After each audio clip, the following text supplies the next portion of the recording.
हाँ, तो ये मैंने मॉक्स में ही डिसाइड कर ली थी।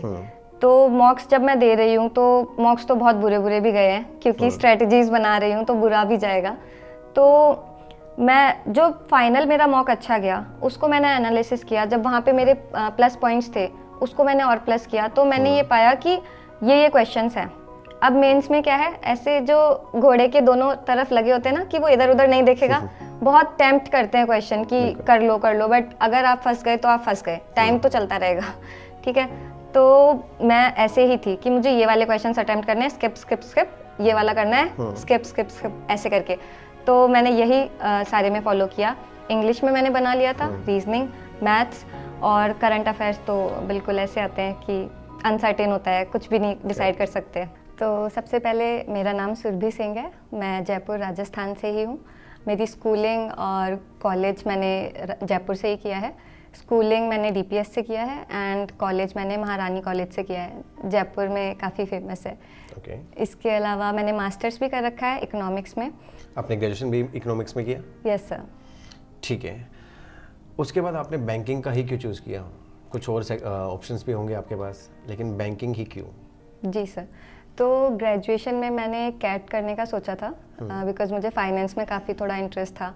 तो मैंने कैट का एग्ज़ाम अपीयर भी किया था और मुझे कुछ डिसेंट परसेंटाइल आई थी एंड उसके बाद मुझे डिसेंट 20 स्कूल्स भी मिल गए थे, but due to financial conditions तो मैं उसको कंटिन्यू नहीं कर पाई।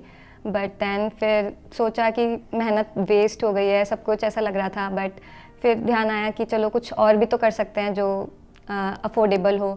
तो ऐसे में गवर्नमेंट एग्ज़ाम का ख्याल आया और कैट का सिलेबस जब मैंने मैच किया तो बैंक से मुझे ज़्यादा वो इंक्लाइन लगा, इसलिए फिर मैंने बैंकिंग में आने का सोचा।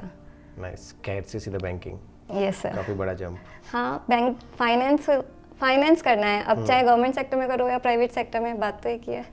काफ़ी अच्छा तरीके से बताया आपने। हाँ। ठीक है, सबसे पहले आप ये बताइए 2 साल के अंदर ही कैसे क्रैक कर दिया? आपके लास्ट ईयर में आपने दिया एग्ज़ाम जी।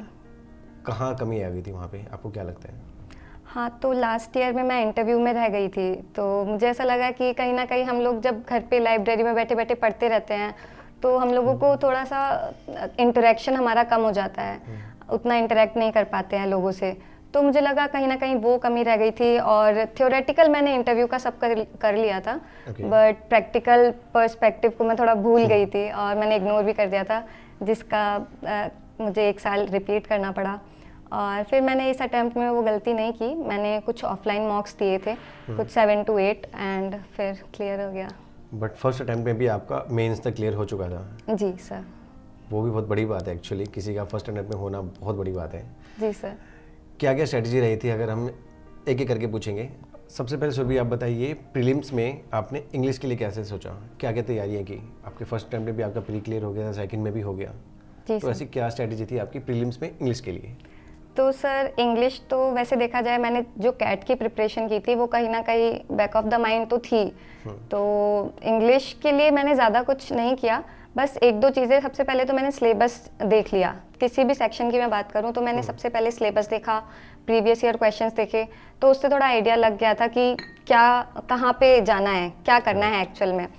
तो बस उसी के अकॉर्डिंग मैंने रीडिंग, ग्रामर और थोड़ी बहुत वोकैब, इन पे ध्यान दिया और मेनली मैंने रीडिंग पे ही ध्यान दिया, क्योंकि रीडिंग अगर आप करते हो तो बाकी दोनों चीज़ें अल्टीमेटली कवर हो ही जाती हैं। तो रीड जितना कर सकते हो उतना करो, तो मेरा यही था। बाकी आप रीडिंग किस में से करते हैं, लाइक न्यूज़पेपर पर्टिकुलरली? तो हमारे घर पे न्यूज़पेपर ऐसे आता नहीं था, तो मेरे कहने से इंग्लिश न्यूज़पेपर स्टार्ट हुआ। इसके बाद में इंग्लिश न्यूज़पेपर मैं डेली पढ़ती थी, मुझे ऐसा लगता था कि मैंने न्यूज़पेपर स्टार्ट करवाया तो मुझे पढ़ना तो है ही, तो मैं डेली उसको पूरा पढ़ती थी ले जाके। कितना टाइम लगा था आपको डेली पढ़ने में? टाइम तो ज़्यादा नहीं लगता था, मतलब मेरा मेन फोकस एडिटोरियल पे रहता था, बाकी इकोनॉमिक टाइम्स मंगाती थी मैं, तो फाइनेंस की न्यूज़ भी कवर हो जाती थी, जो कहीं ना कहीं बाद में करंट अफेयर्स में काम आती है। ओके, आपको लगता है कि जो बच्चे हिंदी मीडियम सेक्शन से रहे हैं उनके लिए टफ रहता होगा इंग्लिश वाला पोर्शन कवर करना? थोड़ा सा तो टफ रहता है, क्योंकि इंग्लिश ऐसा सब्जेक्ट बन जाता है जहाँ पे आपको स्कोर ज़्यादा करना पड़ेगा। इन दिनों क्वांट्स एंड रीजनिंग तो ऐसे आ रहे हैं कि बच्चा कर नहीं पा रहा है, तो इंग्लिश तो उसको बहुत बेहतर बनानी पड़ेगी, जिसके लिए डेफिनेटली मेहनत तो लगेगी और थोड़ा सा टफर साइड पे रहता है हिंदी मीडियम के लिए। ठीक है, आप उनको क्या सजेस्ट करना चाहेंगे, कैसे कर सकते हैं वो? मेरे ख्याल से रीडिंग हिंदी मीडियम वाला बच्चा तो एकदम से रीड नहीं कर पाएगा, तो उनको स्टार्टिंग में थोड़ा ऐसा कुछ रीड करना चाहिए जो उनको इंटरेस्टिंग लगता हो। अब किसी को कॉमिक्स भी अच्छी लग रही है ना, तो इंग्लिश में कॉमिक्स रीड कर लो, बट धीरे धीरे अपनी एक बेस बनाओ, फिर थोड़ा सा और अप लेवल करो। मतलब छोटे छोटे अगर स्टेप्स लेंगे ना तो वो चीज़ हो जाएगी। परफेक्ट। ठीक है, अब हम आते हैं रीजनिंग पे। प्रीलिम्स में रीजनिंग की स्ट्रेटजी आपकी कुछ अलग रही, कुछ बुक्स फॉलो की आपने? बुक्स तो मैंने फॉलो नहीं की, पीडीएफ फॉलो की और वीडियो क्लासेस। वीडियो क्लासेस में आपको प्रैक्टिस भी मिल जाएगी, चैप्टर्स भी मिल जाएगा, सब कुछ मिल जाएगा। तो कभी बोर हो रहे हैं पीडीएफ कर करके तो फिर वीडियो क्लासेस ले लो, सर से पहले सॉल्व कर लो। तो थोड़ा मेल जोल बना के रखना चाहिए ताकि इंसान बोरिंग ना हो, पढ़ाई को भी इंटरेस्टिंग बनाना चाहिए। तो आपके अकॉर्डिंग अब ऑनलाइन स्टडी करना काफ़ी आसान हो चुका है? हाँ, आसान तो काफ़ी है, बट उसमें अगर आप फ्री कोर्सेज पे जाते हो तो आपको थोड़ी सी मतलब चीज़ें बिखरी हुई है, आपको उनको एक जगह इकट्ठा करना है। आप प्लेलिस्ट सेव कर सकते हो, एक एक वीडियो अपनी न्यू प्लेलिस्ट बना सकते हो, तो इतनी सी तो मेहनत लगेगी अगर आप फ्री के लिए जा रहे हो तो। हाँ, तो इजी है अगर आप करना चाहो तो। ओके, रीजनिंग के बाद हम आते हैं क्वांट। हर किसी के लिए टफ पार्ट रहता है क्वांटिटेटिव, मेरे लिए भी था। ओके, आपको उसमें सबसे ज़्यादा टफ क्या लगा? कौन सा सेक्शन था जो आपको लगता था यार इसकी तैयारी मुझे सबसे ज़्यादा करनी चाहिए? तो क्वांट्स के अगर मैं प्री की बात करते हैं। हाँ, सब सेक्शन की बात करूँ तो एरिथमेटिक तो मेरे बस का नहीं था। मतलब एक बार कर लिया, समझ भी आ गया, सॉल्व भी हो रहे हैं क्वेश्चन, पर जब मॉक देने बैठो या एग्जाम में जाओ ना तो एरिथमेटिक के क्वेश्चन होते ही नहीं थे। तो ये चीज़ मैंने पहले ही देख ली थी मॉक्स में कि मैं कोशिश कर रही हूँ तो बाकी पेपर छूटा जा रहा है। तो मैंने दूसरे मॉक में ट्राई किया कि मैं अरिथमेटिक को छोड़ के स्पीड मैथ्स और कुछ दूसरा करूँ, तो उसमें थोड़े मार्क्स ज़्यादा है। तो ऐसे हिट एंड ट्रायल करके मुझे पता चला कि अरिथमेटिक में नहीं घुसना है सिर भी। तो इस तरीके से मैंने अरिथमेटिक को थोड़ा साइड में किया। मैंने फोकस किया कि मुझे स्पीड मैथ्स और डीआई पे ज़्यादा फोकस करना है, तो फिर बाद में मेरी लास्ट तक स्ट्रेटजी वही रही। जैसे आपने बताया कि अरिथमेटिक को थोड़ा सा साइड में रखा आपने, एक स्टूडेंट को जो भी प्रिपरेशन कर रहा है बैंकिंग के लिए, उसको 360 डिग्री सिलेबस कवर करना ज़रूरी है या कुछ चीज़ें वो छोड़ सकते हैं? आई थिंक कुछ चीज़ें तब छोड़ सकते हैं जब बाकी दो सेक्शन आपके थोड़े से अच्छे हो, तब आप एक सेक्शन का कुछ छोड़ सकते हो। डेफिनेटली 100 में से 100 कट ऑफ तो नहीं जाती है, तो आप डेफिनेटली कुछ चीज़ें छोड़ सकते हो, उसमें कोई बुराई नहीं है। ठीक है, आपने कुछ स्पेसिफिक पोर्शन छोड़ा था कि मुझे ये नहीं हो रहा था, मैं इसके लिए बिल्कुल प्रिपरेशन नहीं कर रही हूँ? मैंने अरिथमेटिक छोड़ा था। ऑल्दो मैंने जब मैंने स्टार्ट किया था तो मैंने अरिथमेटिक कवर किया था, बट जैसा मैंने बताया कि मैंने जैसे मॉक लगाए तो वो नहीं वर्क किया, तो मैंने उसको छोड़ दिया। फिर मैंने अपना इंग्लिश रीजनिंग बहुत अच्छा किया एंड क्वांट्स को थोड़ा एवरेज रखा। ठीक है, बिलो एवरेज कह सकते हैं। ओके, बट फिर भी हमारे सामने रिजल्ट है। हाँ। ठीक है, आपकी डेली रूटीन क्या होता था? आपका डेली रूटीन सुबह उठ के और रातों को सोने से पहले आप कैसे प्रिपरेशन करते थे? आप कैसे अपने आप टाइम टेबल बना के रखा हुआ था आपने? ओके, तो मेरा ऐसा था कि मेरे घर में मम्मी पापा दोनों वर्किंग हैं, मेरा छोटा भाई है और मैं हूँ, मेरी दोनों सिस्टर्स की शादी हो रखी है। तो कुल मिला के जो वर्क रहता था घर का सारा, वो मुझे ही करना पड़ता था। तो सुबह उठती थी, घर का सफाई किया, फिर थोड़ा नाश्ता बनाया, उसमें मम्मी हेल्प करती थी थोड़ी सी, फिर रेडी होके लाइब्रेरी चले गए। ठीक है, लाइब्रेरी जाने के बाद वहाँ न्यूज़पेपर रीड किया, कुछ एडिटोरियल या इंग्लिश का कवर किया, फिर एक एक सेक्शन कवर करती थी, प्रैक्टिस करना। वो मेरा लिस्ट बना हुआ था कि मुझे इस टाइम से इस टाइम तक ये शेड्यूल फॉलो करना है, फिर नेक्स्ट दूसरा करूँगी, तो उस शेड्यूल के अकॉर्डिंग वर्क करती थी। फिर मैं 4 बजे के बाद में घर आती थी, क्योंकि मैं ट्यूशन भी पढ़ाती थी बच्चों को, तो 5 से 6 हेल्प मिली होगी काफ़ी? नहीं, छोटे बच्चे थे। अच्छा।